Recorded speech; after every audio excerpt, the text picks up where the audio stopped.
The following is brought to you in part by Patrick McLaughlin of Douglas Elliman Real Estate. Surf's up! From a place near a place where the surf is up and the little trailer park shack in Montauk starts at $3 million, this is AirHamptons with Bridget and Bill, and these are the sounds of summer. Jim Turner, our one-man band, bringing us the hot licks. Is that what they'd be called, Jim? The cool licks. Cool licks. Okay. Ooh, All hot right. or cool. In this case, hot and cool both mean the same thing. All right. I was wearing sunglasses I for the noticed. first moment. So it's very Link Ray of you. It was that's so somebody Link else. Ray. Hey, Jim, we have a great show today. Sophie B. Hawkins joins us. Also, Michael Clinton is going to tell us how to roar into summer. And Scott Rubenstein from the Clubhouse has a giant slate of great music. They do. They have attracted some serious big names. We will hear all about this that in summer. a few minutes. But first, Jim, when you think summer, what band, group, or genre jumps to the forefront? Jim Turner Band and multiple different styles for many occasions. Reggae, rock, classic rock, blues, folk, calypso. I even do interactive kids rock concerts. Really? Well, what's an interact? You did that for during the summer?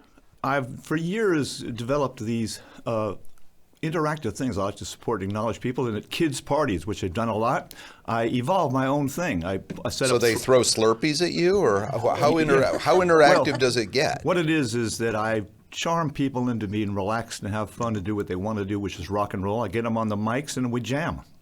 That's cool. How old are these jammers? Anything. I've played some parties for kids where Mary Had a Little Lamb is new. Oh, that's so cool. But- You do like a reggae version of Mary Had a Little Lamb? If you ask me, sure, I would. I'm asking you because that's out of copyright. So go ahead, do it. Oh, no, well, You can do it. let's repeat it. Let's do it Rostman down to know. Mary got a little lamb, little lamb. Just take a spliff, then she go back down. So Yeah, man. Yeah. I mean, at one point when reggae came along, I was learning it. I was in Jamaica, and we'd play everything in reggae. Whatever song you could think of, we'd do it. Do you remember most of those Jamaica days, Jim? Bill, watch it. You're crossing the line. Somebody asked me about that recently, about this guy. It doesn't matter, but one thing about me, with all my faults, I have a memory that actually shocks me. So I know the words to literally thousands of songs. And I mean, maybe I was born to be an actor, which I am, and a musician, but my memory scares me. I mean, there's these songs of Bob Dylan that I know that just go on forever. The words just keep on coming at me, and they're kind of just grilled in my heart. I think that's what it is. Well, So another Dylan movie is coming. What? Yeah, they're making a Dylan biopic, and Well, because he kind of fits into the thing we're going to be talking with Michael Clinton about. He has stayed in music, but he has kind of morphed into other genres over the years. nice pivot. Yes, Thanks. absolutely. I pivot a lot. I'm like a whirling dervish, actually. Jim, before we leave you, what's the definitive summer song? Is it a Beach Boys song? Is it a? So. I started out there consciously doing that kind of surf thing there, which could have gone into some songs like Pipeline or Beach Boys. I'm a little bit of an esoteric person who I do commercial classic rock. But there's a lot of tunes that I would put in there. But I would say that a lot of times when I play at beach parties for people, they want reggae, calypso, Jimmy Buffett, Bob Marley. And as far as me to give you a quintessential one, I'd say like early in the morning we'll be starting out. Some honeys will be coming along. So the Beach Boys, are very summery. Yeah. Do we owe money now for that? I think that And will we be got- $1 million. I think as long as you only do 5 lines, and you also got summertime. I didn't do the melody. Get out of here, ASCAP. Prove it. Prove it. Summertime, oh. Let's do a And reggae. what's the best venue out here? If you're going to go hear somebody that you like, and we have the Clubhouse on Yeah, I was today, gonna say, but- that's kind of But there's so many little Yeah. Stephen question. Talkhouse and all Well, that. if I can mention, I'm going to get to the clubhouse, but I've been playing regularly at a place called Barron's Cove in Sag Harbor, and the amazing thing about it is this is a small venue. I used to live in New York City, but every week there's a brand new crowd, interesting people who I've never met before. So at Barron's Cove, I play regularly there. Are you upstairs or downstairs there? I'm live in the lounge. Yeah, live in the lounge. And by the also, bar. if I mentioned I'm going to be doing some sing-alongs at the Pridwin. I'm doing a concert That's at the Shelter John Island. Germain Library on July 9th there in the upstairs thing. I might just be acoustic. In the dome. I do think that I do a lot of private parties with with my terrific world-class band members. I think the clubhouse is a joy place. It's a place for fun. Bowling, it's fun. It's a great place to play. Stephen Talkhouse. Wow, you owe him money now. No question. That was just a celebrity Well, you endorsement did on the ask. show. You set him up. Jim, we're going to have to come back to you later, as we always do I during know this that program. song. Come back, baby. Yeah, can you play us in for the clubhouse with something summary? Wait a minute. How about this one? I'll give you this one. I'm gonna raise a fuss. I'm gonna raise a holler about going to the clubhouse and going next summer. Okay, I well, called my congressman and he said, vote. God tell you, son, God, I'm too young. So, right. you know, Yeah, I know. We wait a kind of minute, went backwards with there that. ain't no cure for the summertime blues. Yes, there is. It's a place called the Clubhouse. And thank you. Thank you. Jim. Scott Rubenstein joins us now. He is the head poobah. He's like the big guy. Is that your official title? Don't It think should be it says Grand that. Poobah. Yeah, Grand Poobah. Wasn't that, who was that? Ralph Cramden was, I when he think- would bowl? or Fred Flintstone. Or Fred Maybe Fred Flintstone, yeah. But yeah, one of those, Yes. one of those abusive husbands from anyway, so I'm glad to have you, Scott. We go Bridget, way, thank you way for calling. back. Yes, I'm we do. so glad that you came on. We've known each other. Well, for you are a 30-something giant entity out here. The Clubhouse is this little thing. Like we're in a nobody can ever find this building, Right. And you'll be chagrined to hear this, but you have to describe how to tell people to get to the Right. Clubhouse. Right. But when you get there, It's it's like a like palace. this Shangri-La of entertainment. Right. Yeah, I mean, you've Oh, got we're a everything. giant going on. entity, but we have a big building. Yeah, yeah. So I mean, a you've big got building, the big presence. you've got the bowling alley. Bowling You've got live bands. I mean, huge. You've got you do live plays there. You just did a two-hander a couple months ago Yep, with we're Zoo doing Story. another play now, and it's a lot of space to fill. And the nice thing is, and we're still figuring it out. COVID didn't help. COVID sort of derailed us for everybody in the world, but we're figuring out how to maximize, be a little bit for everybody. And I don't care about the old saying, you can't be everything for everybody. We have to be everything for everybody. Hey, you've got a We restaurant. have to be the You're the restaurant, variety kids' store of place, entertainment. kids' party, because, adult events. Yeah. One of the things we get the most pleasure out of the charity events. Oh, great. We did the Katie's Courage again this year for the second year. Do you have anything big coming up this summer? We have, we have a great thing with Larry Zimmerman came up with a great idea for it's like a firehouse, a fire safety house. They have a couple of them on the island who'd like to raise some money to purchase one. So we're going to do it at the clubhouse. Wait, you're going to torch the Clubhouse? Well, it's I've already had 2 fires, so I got to be very careful what I say. That's right. We've had 2 fires. So Larry has this. Kids can practice on it. They take it to schools. The firemen practice on it. We're going to do it at the clubhouse. We're giving them the property at no charge. Steve Sikolsky and his band will be playing. We have Josh Brussels will be playing. We have Hello Brooklyn. Oh, yeah. Is gonna come down. Two Shoes will be playing. So, we try to do events like that. You've got to be a part of the community. Planned Parenthood is coming in this summer. Initially when they spoke to us, they couldn't find a place.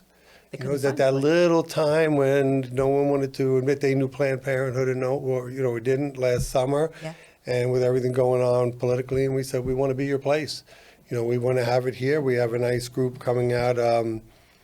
That's great. Yeah, Wags and Walk. It's a Nashville-based dog rescue. We're going to have them out here this nice. summer at the place. But the backyard, I'll call it, Yes. where the big The climbing stage wall. is, where I've seen Amy Schumer, where I've seen where you've done some comedy and some. That's a nice venue. Right. What's the capacity there? How many concert goers can you So fill? that's an back interesting there? question. So it's an acre of lawn. I believe technically there's no occupancy because it's open air. Right. So the most important occupancy is that people can park on the property. Right. And when we went to the town, and I give the planning board at that time a lot of credit, they allowed me to add more parking than I needed based on the code. Oh, great. And I So said, I know it's important. Little Johnny can't have his birthday party going on. Susie's coming next, and she's circling the parking lot, Right. waiting for Those little Hamptons Johnny's kids friends have like 1,000 guests. to leave. You know, you can't leave. So, you know, we have not once not had parking on the property where someone couldn't find a spot with us. I think a lot that helps is Lyft and Uber. People Right. are Being and- dropped and off now ride in the shares and Hamptons. so on. But we have never had an issue where you couldn't park. Lyft, And- Uber, or a stretch limo, Stretch because we are in limo the and a Hamptons. stretch limo to Hamptons. parachute and, down and, from and your even private the plane. DD, the designated driver. Oh, yeah, the You know, DD. I congratulated you and Eric on so many years of sobriety. My son Matthew, since this past August, and my daughter, almost 4 years now. But you do turn And out they, to they be- are the DDs. Yeah, yeah, and they're that's the great, and they thing. love it, and they like want to my- be. They want to be It's asked. like my husband has a truck, and if anyone is going to be moving, they're suddenly Right. like very, very nice to him. Right. It's the same thing with Have, me. I'm have like, truck I know, will I'll travel, drive you. right? Have Yeah. truck will You travel. do have a place that has to be concerned about alcohol consumption because you have to drive there to get there. Right, you So have to drive. It's not there a to get walk-up here. kind Right. of a I mean, I think everywhere in proposition. town, you eventually had to drive there. Right. You may be able to walk the street in East Hampton or Sag Harbor and Amagansett and go to 10 other places or Montauk, but you had to drive there or Uber. So we're always concerned. Listen, One we're of in a the great- crazy business. Bill, of the- we're in a business. We'd like to sell that one extra drink. Not the one that puts them over the edge, but that one that, No, you know, we hear you. and it's that balance act. And we've lost customers who were upset. We told them, listen, we're not serving you. Well, listen, speaking of acts, tell us about some of the sounds of summer and things you have going on this summer at the Clubhouse in East Hampton. Well, the big one that we're very excited about is Chelsea Handler. Chelsea Handler. Just signed up yesterday. Yes, and we're going to have 2 charities. I can tell you about one. We know we're going to do it for Project Most. Oh, great. Last year we raised $50,000 with Amy Schumer for the retreat. I was And there. after the I was event, at we- that we- Is night. Chelsea Handler going to be doing it for Project Most? Or is that- She's going to do it, and we're going to do it for 2 charities. That's great. Take the money. The other one is you'll hear about it. Okay. But it's a wonderful charity and a wonderful idea. So I'm very excited with all the charitable events that we do. We have the Hampton Lifeguards coming back again, great. and they're going to have several bands playing with them. Everything everybody does, they have music, Now, which is nice. so the sounds of summer at the Clubhouse is laughter, or do you have some big music? Some music and some Yeah, we have laughter. music. You know, we have Dark Star Orchestra is coming back again, Grateful Dead. What's nice about them was the first time I had more people over 60 than under 40 there. We're going to be talking about that later And on it was pretty with cool. Michael It was pretty cool. The people that stayed out on a Sunday night, many of them brought their kids. They wanted them to hear the music that they grew up to. Yeah. And I thought I was pretty impressed with that. You know, So- I have a dog named Stella Blue. I got her with the name Stella Blue, which is, you know, a Grateful Dead song, Yes. which I did not know that. But everybody who meets my dog is like, oh, Stella Blue, Grateful Ape, like Teddy Bear. Like, I'm like, no. And I had to look it up because it's not that I'm not a Grateful Dead fan. I just don't know the B-sides. you I don't know half the musicians. Okay. My son makes fun of me. We have Trevor Hall coming. That I can Trevor tell Hall you is about. great. Yeah. Trevor Hall is great. We're going to have our reggae Sundays. Reggae Sunday with Winston, of course, Irie. We'll have a Gene Casey and the Lone Sharks every Thursday. We're going to go to country music on Wednesdays. Wow, There's you also a have- little backyard out of Bridgehampton band that I'm sort of associated with because I've opened for them a couple of times called Deep Donkey. And these Okay. guys are basically, I say it's like. Are you pitching for Deep Donkey? No, Are no, you I'm just pimping? saying Are they're you pimping for the they're going to be donkeys? they're For the going to be there donks? this year as well, and they're Okay. organic to the Hamptons because they grew out of somebody's backyard at one of their birthdays. These guys do covers of Led Zeppelin Right. and Yes. Springsteen and Are stuff. they actually going to be there? And yeah, Oh, okay. they're- I thought they're- he was push. I thought he No, was no, No, They're- they're signed. We're throwing a ball to see. And the if he's gonna Moondogs. catch it. Moondogs are coming back. Oh, Joe Loro. Yeah, Joe Laurel, Jeff Levitt. You Love know, those they'll be guys. back. We're excited to have them. So in August. you've They were created a great. nice place for local bands and I national would say acts my to son stop. created all the entertainment. That's great. My oldest son, Matthew, has put it together, changed the place, moved the stage into the middle of the room, got the sound system, the lighting. and gets the credit. Scott, because we have known each other for so long, we go back, 30 years. East Hampton Indoor Tennis is the place that you started with, and this just seems like such a pivot. And we are going to be talking about pivoting later with bowling Michael Clinton. and Right. a nightclub, basically. Yeah, so I mean, you went from basically I don't want to call it a one-trick pony, but a place that was a Yes, tennis exactly. place. We were. To this kind of multimedia, Swiss Army everything. knife of entertainment. Bowling alley, Swiss Army the knife. bowling alley closed in East Hampton. Yes. And I grew up, if there was nothing to do, you just went to the bowling alley. Even if you just hung out there and watched other people bowl and talk to people. And we That's missed right, you it grew so up much. out here because of Lona, Moved your mom. moved out here in '69 with Lona. with Lona, Marty, David, Amy, and I we remember your whole showed up in family, our dude. checker cab. My dad drove a checker cab, and heads turned quickly. They did not see too many checker cabs on Main Street, East Hampton. yeah. But when that happened, I went to my partners, and I have wonderful partners. Support every charity events. We raised, I think, almost 50,000, almost 60,000 for Meals on Wheels since we've been open. ARF, whatever we can do locally, we want to do, and they support me. But we, I forget what I was saying, but I asked you about when pivoting. When it closed, I said, listen, maybe we should do a bowling alley. Maybe we should diversify a little, do some food and beverage, a little bowling, a little music. We're off the beaten path. We'll have enough parking. And we have the best enforcers in town. I own a tennis club. Those members don't want to hear about problems. They don't want to see drunk people throwing up, people getting in trouble. So we watch. I don't want to see that either. We watch, but you go to. I've done it on the show. You She hear hates about it. all the Everybody other does that. other clubs. What's going on in some places? We don't want that. We can't allow that. It's a family because place. of the club. It's a family place. Yes, they'll stay out late, but we don't have a lot of the issues. You talked about Talk House. We're not Talk House. Right. We would never talk. What Talk House has done is amazing. I tell Peter every time I see him. I tell his children. I spoke to Ruby, Max and Ruby, yeah. and it's amazing what they've done. Nick Krause. We're not them. We're not Montauk. Right. But you know what? We're an alternative. We're a nice alternative place to have some music, have a burger. Your kids can go to the arcade, and then maybe 10 o'clock. A few other people stay later, and you guys go home. But And you don't have everyone had neighbors. fun. You got no neighbors Yeah, to because complain. here we are in No. the wilds Maybe of a plane. Wainscott. Right. Scott, thank you. Scott of you. Wainscott. Great. Thank If you you were a very much. knight, that would be your name. Yes. So, Scott of Wainscott. Thank you. Nice to see Thank you you so again, much. Bridget. That's Scott Sure. Rubenstein from the Clubhouse. We will which be has, We'll drop by. a whole Please. bunch of Come by. stuff. Please Oh, come by. oh, I'm gonna totally. Smoke you at bowling. Yes. Keep dreaming. I Well, grew a up minute out here ago. too. Thank All you. right, Thank you, thanks, Bill. Scott. Nice to see you Great having guys. you on. Jim, do you have Jim, a some little summer music to Clubhouse, play him off. Bowling, summer music. You want to give a little?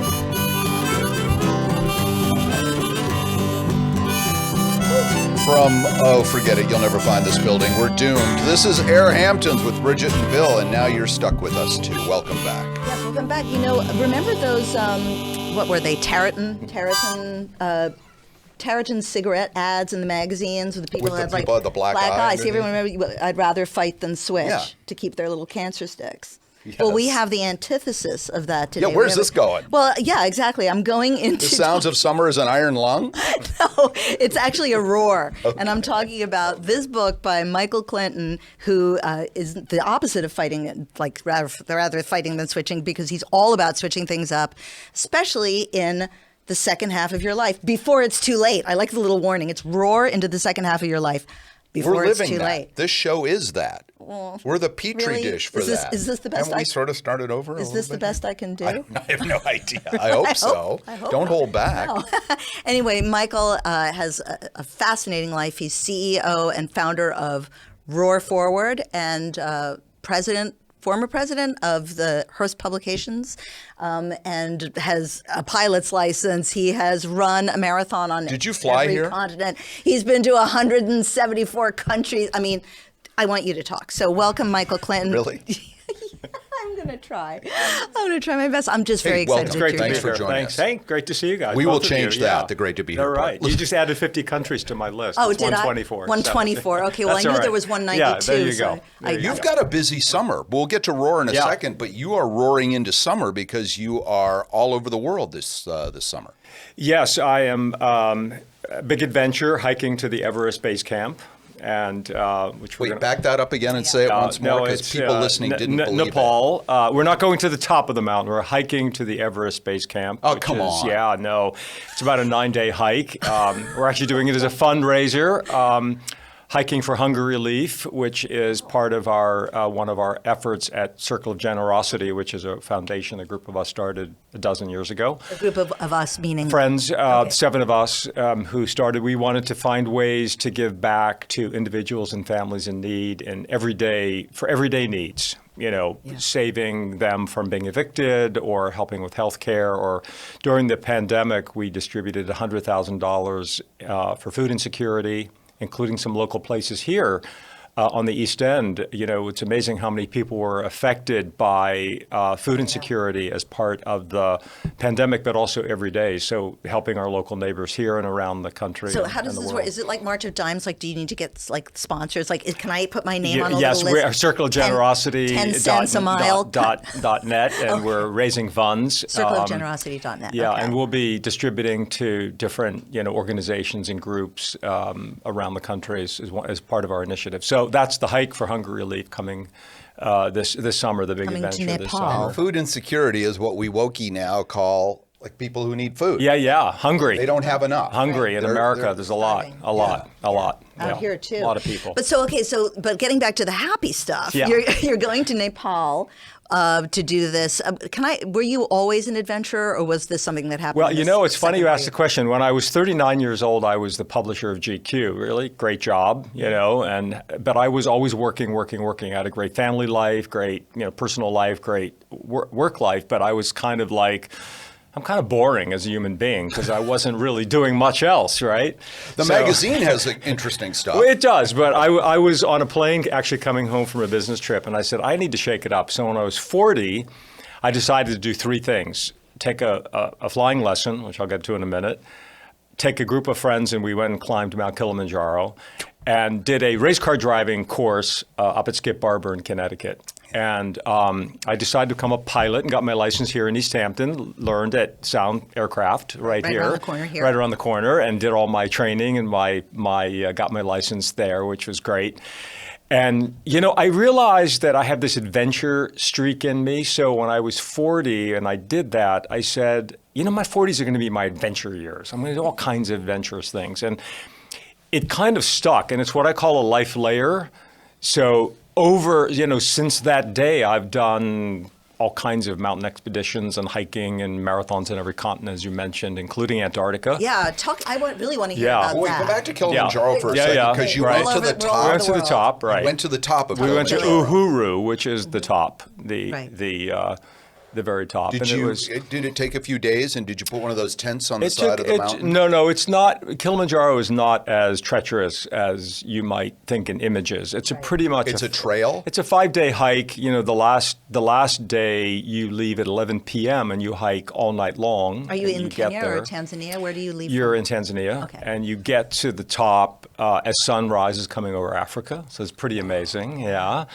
And you experience that, and then you head right down. You get some pictures, and then you head right like down. Haleakala. But Like- I loved it. Speaking It was of heading amazing. right down, Yeah. this summer, Yeah. when you go to Nepal, Yeah. you're going to get to the base camp, and then Yeah. you left a vital piece of information out. Yeah, well, we there. are going to run down, so it's going to be.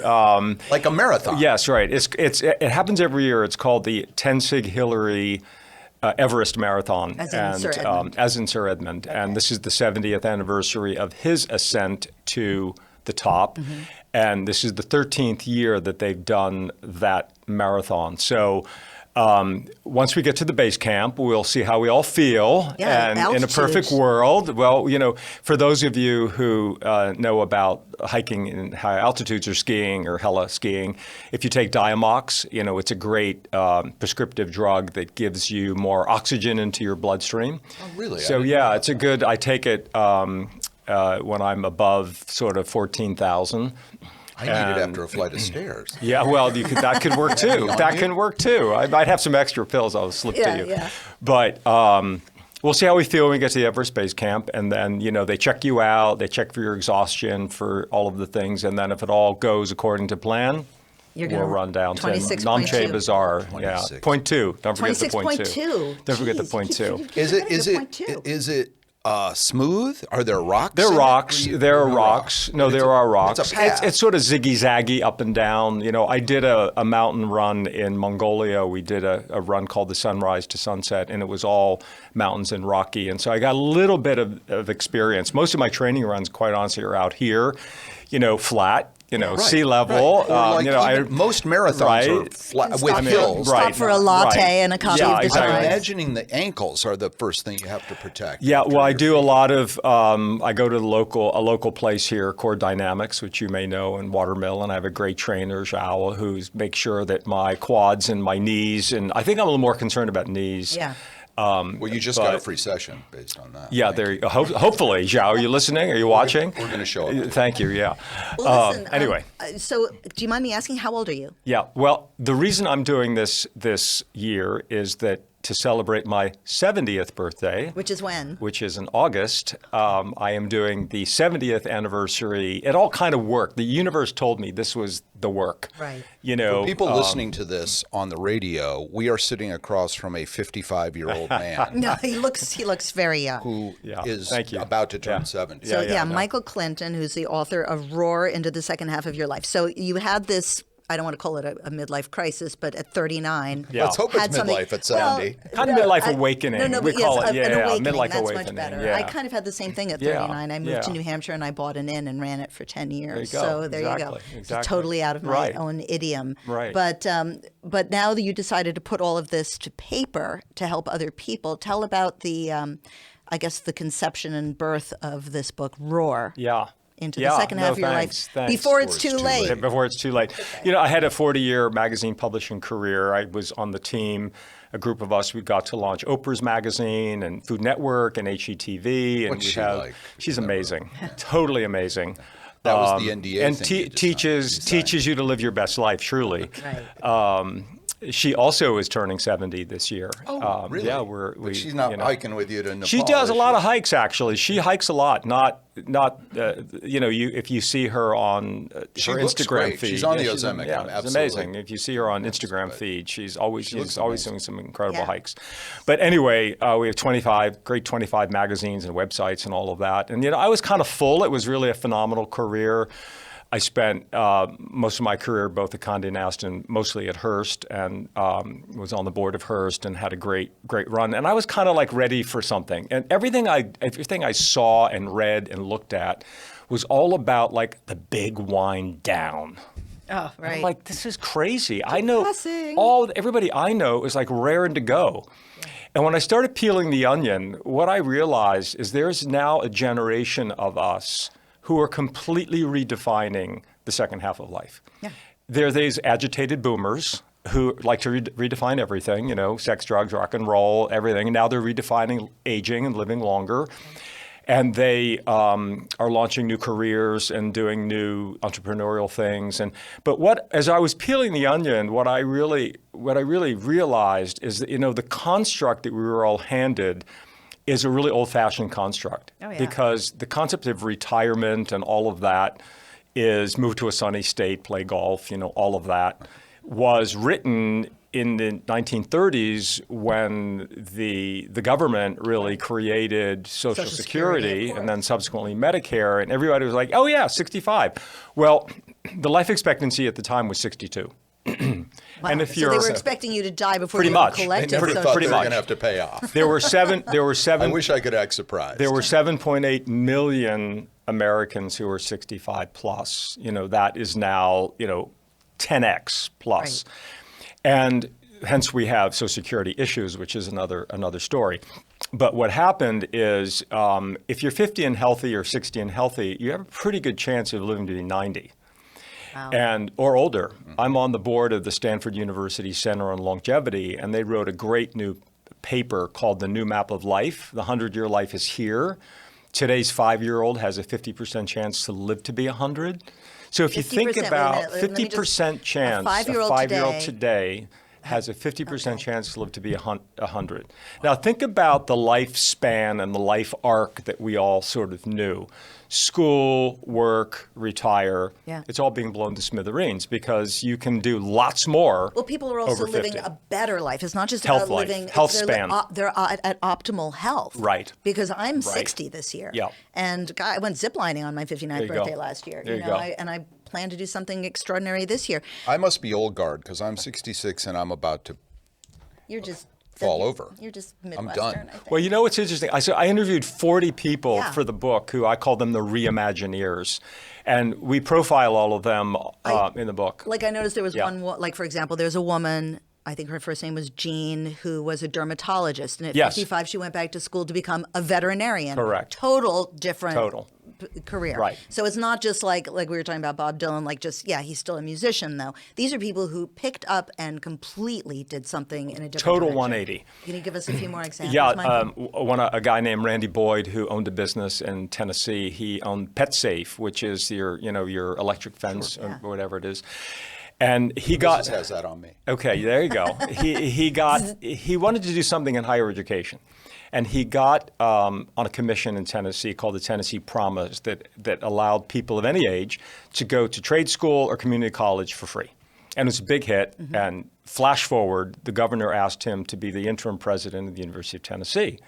And at the age of 60, with an undergraduate degree only and no academic experience, he is now the permanent president of the University of Tennessee for 5 years at $1 a year because he, was not that concerned about making an income because he had his business, which he had sold. Right. So that's one great example. Another is a great example is a woman who was a writer and an editor who at 53 decided to become a medical doctor. That's extraordinary. You know how hard it is at 23 to do that, right? But that's like 7 years of school. Amazing. Right. And she tells her story and how she did it and how she funded it through scholarships because she didn't really have the money, and how she faced ageism in American medical schools, so she went to the Caribbean, and she's now in her early 60s. And I think the key is if you decide you want to do something completely different at 50 or 60, you can do that for 10 or 15 years. You don't have to do it. We all thought of it as a linear career. Now the nonlinear career is really taking hold. And especially if you're 25 today, you're going to have a 60-year career. So it may be 3 separate careers or 2 completely different careers. I tell people I don't have a regular job. I have a lot of irregular jobs. Okay, and there you think, go. And I think people are kind Yeah. of making a quilt. Absolutely, of a their portfolio later life. Yeah, portfolio yeah, life is a exactly good term. right. Yeah. So in your book, in Roar, into Yeah. we're talking to Michael Clinton, Roar into the second half of your life before it's too late. Do you give some tips for people? lots of tips, Okay. lots of tips, lots of actionable, tell us some of your actionable tips, ideas. Michael. Well, ROAR is an acronym, right? So the R is the process of reimagining. We all have this daily practice of meditation or fitness or yoga. Reimagining your favorite future should be part of a daily practice. And you can integrate that into if you're taking a run or you're doing your yoga. And there are lots of ways how you can set yourself up to integrate that into your life. The O is, owning your stuff. Let's face it, the number one thing is are your health metrics, what are your health numbers? You'd be amazed at how many people I ask, how's your blood pressure? And they're sort of 50 and they're like, I have no idea. Right. Or I've never had a colonoscopy and they're 60. Or, I don't regularly go to a doctor. And health metrics, owning that, because let's face it, as you live longer, you notice we say live longer, not get older. Right. Because we like this, because the words matter. Right. Is that you're going to face something. It's just, your body, your biology, you're going to face something. So get ahead of it, own your numbers. If you're going to live to be 90, are you financially set up for that? Right. How badly did Oprah want you to make the O? Oprah. We already have an O. Okay. O, the magazine. The A is the action plan, Right. which is like the life layering. That's my favorite piece of the book because it's very understandable and people can do it. We can spend more time on that if you want. And the R is the reassessing of your relationships because you got to start with yourself, but the people around you who are saying, This doesn't bode well for us. No, it does. Yeah. I'm very supportive of you, Bill McCuddy. Okay.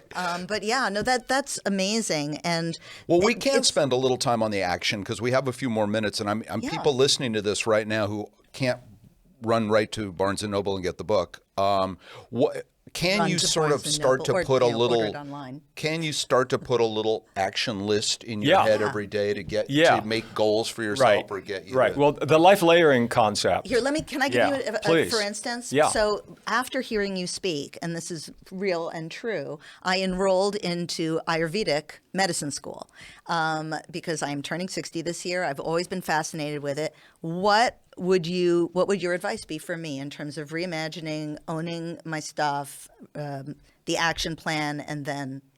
Well, I think one of the things for you to think about is what do you want to do with that once you go through that class or that schooling? I just want to sit in cafes and try to figure out people's doshas. I am What not dosha calling you are doctor. Do we have to call you doctor? Oh God, yeah. You start today, actually. No. I'm going to change my name to No. doctor, so you have Okay, to. I'm sir. So what I Sir want Doctor. to do with it, Short for I want to surly. combine it with other, modalities that I have to help people. Yeah, I mean, I think making a roadmap. We talk about creating my favorite future notebook. Yeah. What does it look like as you play it out? The one thing that we all, a lot of people go in and out of things, and that's great. They're testing things and trying things, but the stickiness of saying, it sounds like you're a lifelong learner. It sounds like you learning and you like learning things in the medicine space, so to speak. So how do you keep building on that and building on that and building on that? And do you want it to be a practice? Do you want to write about it? Do you want to teach about it? Do you want to lecture it? Do you want to just keep going to school to learn more about it? How do you keep building that layer so it brings you some great satisfaction, I think is the key. And then owning my physical and mental and spiritual health, I imagine. Yeah. Is, Yeah. That's part of the reason why I'm taking it, of course. Yeah, 'cause that's Ayurveda fundamental, helps with right? that. What action Fundamental. plan? I'm going to go back to Yeah, the talk about life that. layering thing. I like to say to people, take your role as parent, partner, and quote what you do for a living and put it aside. Now, who are you? How do you define yourself from there? So it's about identity. It's about identity, and that's a big chunk of identity, those three areas, and they're all important, and they're really critical to who we are as an individual. But I like to say kids grow up and go away, jobs come and go, hopefully the partner sticks around, but you never know. And how many people do we know who are 57, 58, who all of a sudden find themselves single, the kids are gone, and sunsetting their career? Wow. Like, where do you go from there? If you're 57, 58 and you're going to live to be 90, like you got to really reboot and rethink. And so start the process early as at any time in life to say, who am I and what are the layers I want to build to identify myself? Right. So, one of my layers is an adventurer. So I now have, You're embarrassing 29 like years. the rest of us. Real life Indy Jones, right? 29 years of adventuring, which is an important layer for me, so that, I don't have to necessarily talk about what I did. I talk about what I do, and the adventure layer is one of multiple layers that I have. So build on your layer and let the shoots go off, and add to them. And in my case, the adventure part has, we could spend an hour just talking about all those. Yeah. Well, let's spend about 30 seconds telling me whether we should have an airport in East Hampton. What's going on with that?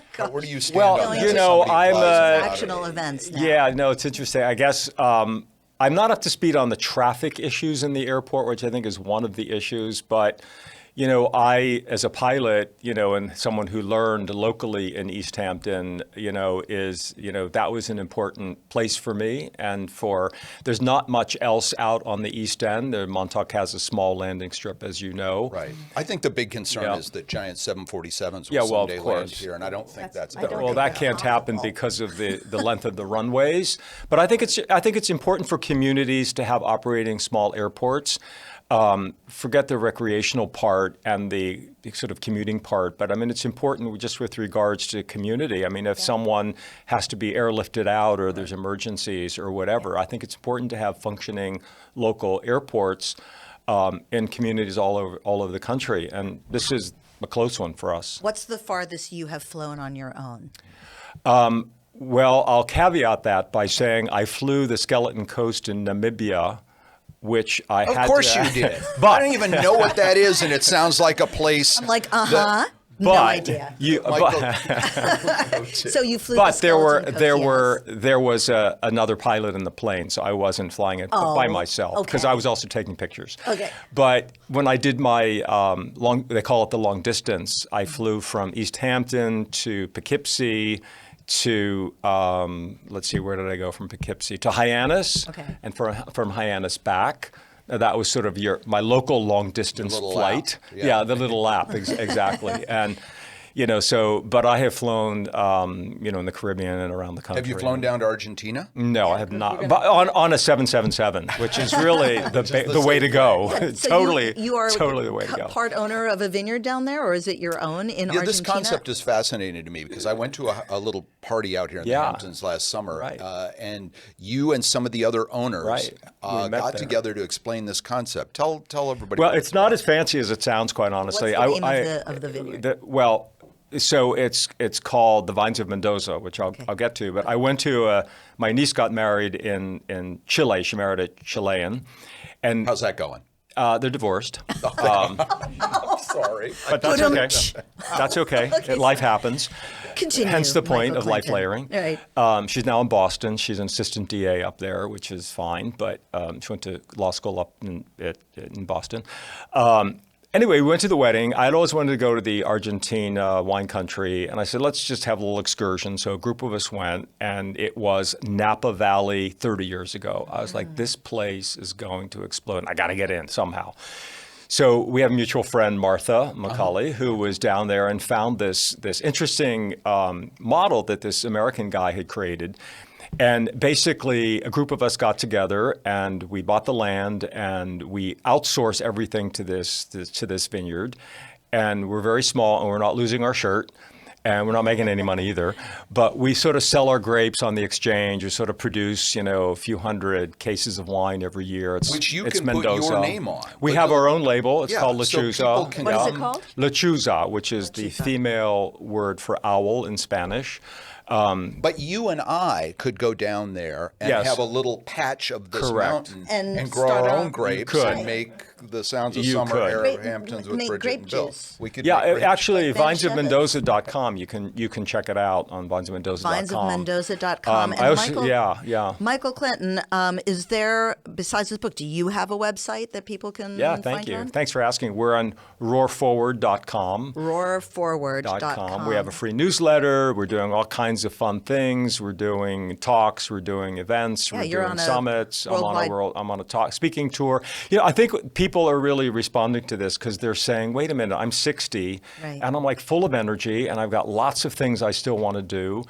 And if I live to be 90, wow, there's a whole different version of the second half that our parents and our grandparents didn't think about. The book does an excellent job of sort of rebooting the mindset of how we get older and what's expected of us, and how we have come up through a time when we were supposed to retire at this age and supposed to do this at that age. And as you point out so eloquently in the book and the times just sitting with us here, we're going to live longer whether we Right. like it or not. We better get this all figured out. The book does it great. It's called Roar into the Second Half of Your Life. Before It's Too Late by Michael Clinton. There you go. Michael, Thank you, Michael. Thank you so much Such for a joining pleasure to us. be with you and both. Yeah, stick around. Yeah, We're going to have for some sure. airborne music for you. Excellent. Now to play you out. Okay. Jim, a little, Jim Turner let's soar. with some roar being the sound of summer.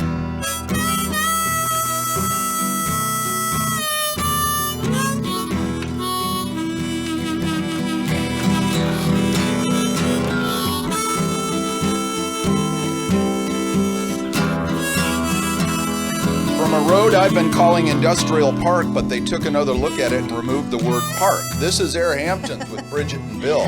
Please send help. We are stuck here. Stuck here. It's like my husband opening the fortune cookies and always like, I'm like, what's your fortune? 30 years he's been doing this. He's like, help, I'm a prisoner in a fortune cookie factory. I mean, I laugh every Does time. he ever play those numbers? No, There's no. numbers on the other side you're supposed to play. I'm old school. We don't look at the other side. There's only supposed to be one side of a fortune cookie. One quick summer fact as Jim plays us out here. We have a very important guest to get to, but first, did you know that on a hot day in Paris, the Eiffel Tower grows taller? That sounds like a man wrote It's that. constructed from iron, and when it's warm, it expands, causing the structure to grow by up to 17 centimeters, whatever that is. That's not much. That's like No. 5 inches. Sorry, let's not even go there. Thank you. But yeah, so I had an Welcome back. If you're just joining us, I'm with Doctor in the Ayurvedic making. Well, I don't. Bridget I'm LeRoy. not going to go for the full Hearing doctor. Jim Turner in the background, Yeah. he's going to play a little more softly because now Yes. we have another great musician that's going Well, in keeping with our Sounds of Summer, I was lucky enough to talk with Sophie B. Hawkins. This is 30 years since her first album, Tongues and Tales, was released with the big hit, Damn, I Wish I Was Your Lover. Sure. And then she also had the big, huge hits, one of the biggest hits ever. It's got some like Wikipedia facts about it, As I Lay Me Down. And she has a new album out, which is completely different. She has also pivoted and roared into the second half of her life. You know, she froze her eggs when she was 30, and when she was 50, she had a baby. Oh. Yeah, she has with two. a partner. I mean, with No. with an so didn't She want to has know. two. She has two kids. Dash is, I think he's 9, and Esther. And they are both, she is a single parent with those kids. So Sophie B. Hawkins took time to talk with us a little bit about roaring into the second half of her life and her new album, Love Yourself. Hi, so Sophie B. Hawkins, here you are. Here I am again. Again. Listen, here's what I was thinking. I wrote down all these questions, and then I had this other one that kind of superseded everything, which is it's been just about over 30 years since Tongues and Tales came out. Yes. And it's very different than this album. This album, you know, Love Yourself, Free Myself, all of this. Is that an album you could have possibly put out 30 years ago? I think that's a really good question. No, I mean, I would have wanted to write some of the styles, like Love Yourself being sort of the Motown style. And Hungered for Love, very much like, you know, but I think like you have to evolve to get to these places that are so authentic, where you really see love as a work in progress to free your very soul and your existence on earth, rather than love being something like, damn, I return as chained and bound to you. Damn, I wish I was your lover. And now it's, I want to free myself with you, which is a whole different, it's a whole different toolkit. Yeah. It's a whole different way of working in love. It's a whole different way of being with yourself. So yeah, and I think the question I love so much, because I would have loved to have seen, if I could have had a window into where I would be today, back then, I think I would be really happy that I was going to have children and be writing songs that reflected this essence of my being. But I may not even have believed it. Right. So you talk a lot about the kind of radical self-love. What does that mean to you? How does that look to you? How does that feel to you? Well, it means that when you are uncomfortable with something that's going on, instead of finding a way to make it your fault, or to make yourself comfortable with a knee-jerk reaction habit that takes the feelings away, it's you sink into it and you say, where do I feel this? And what part of me is feeling so unloved right now and so in need of my attention? That's one way. I think it's a moment to moment thing in real life, where instead of just taking things for granted, like I was reading to Esther the other night, and I love that time of reading to her, hearing Dashiell in his room and he's reading or taking a bath or whatever. And then I had this feeling like, I've got to practice for the shows. And it completely took me out, and it made me very like, with Esther, you know, we got to do this and we got to get to bed, blah, blah. And then I stopped and I said, wait a minute, you love this time with Esther more than anything else right now. And you've practiced your whole life, Sophie. Since 14 years old, you gotta practice. And I said, and have you really, have you even gotten better? Like, you're just different. So then that was a moment where instead of believing this tension and believing this feeling that I wasn't good enough, I had to work, and couldn't enjoy this moment.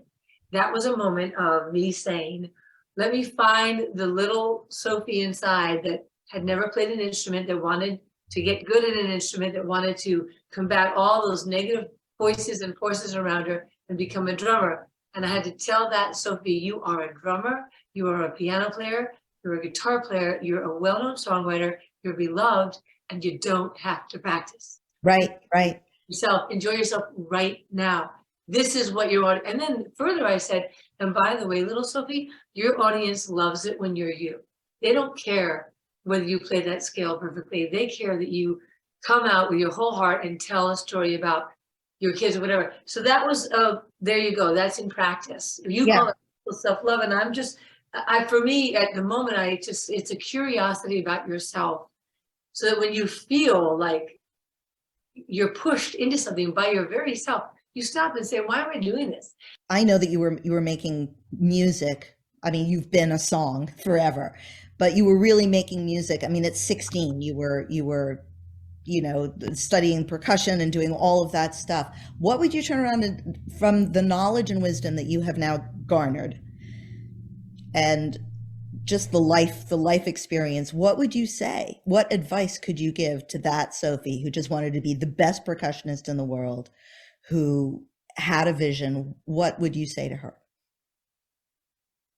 Well, to myself, Sophie, then I would say, you really have incredible intuitive talent, and you're going to get everywhere that you want to get, and you're going to do everything that you want to do. And I can prove it to you because I'm your older self, and I know this. The one thing you have to do is love yourself, and you have to you have to say no to people, and I'm going to help you with your boundaries with people, because you have real gifts and people are going to try and take them, and they're already doing that to you now. So we have to protect you, and you have to have more time off. You have to eat better food, and you have to stop working so hard and enjoy life a little more, because you're going to get everything you ever wanted. The only thing is to hold on to it. You have to be healthy in your mind and in your heart and in your spirit. So I would work on the health part, on the mental health and the self-love part. And I would say to any child now, like, you want so badly to get somewhere, but the truth is, if you have a sense of where you're going, you will get there. Trust me, you will get there. You only have to see it and know it, and you will get there. The thing is, will you get there in one piece? And once you get there, will you be able to hold on to what you've earned? I mean, in every way. And that's where artists have the biggest struggle, because they always get there. But then sometimes you're a wreck and people take everything, and it's so shocking, right? What you read, these memoirs of these artists, it's like, oh my goodness. So just trust yourself, you're going to get there. Now take a break and love yourself. Beautiful. She's a survivor, and I would have sworn she read Michael's book. I know. It was all about like imagining what your plan is. She's incredible. Did this. He's so smart. Yeah. He's probably going to Nepal with her.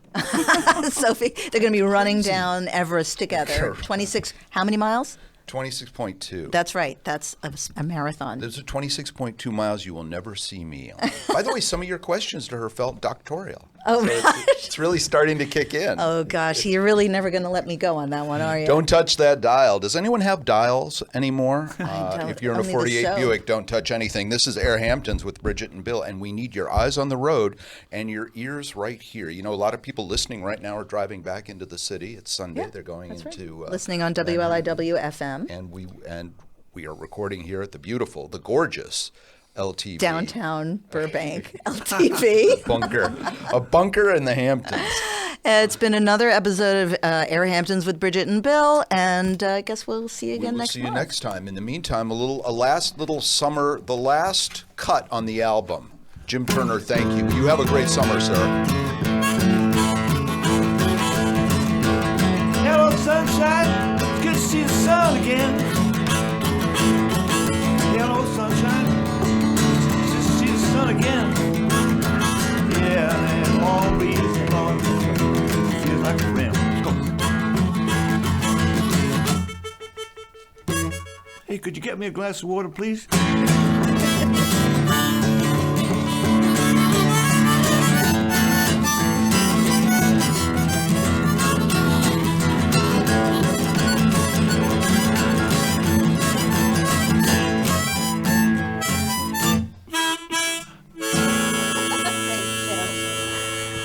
Thank you. Good job, folks.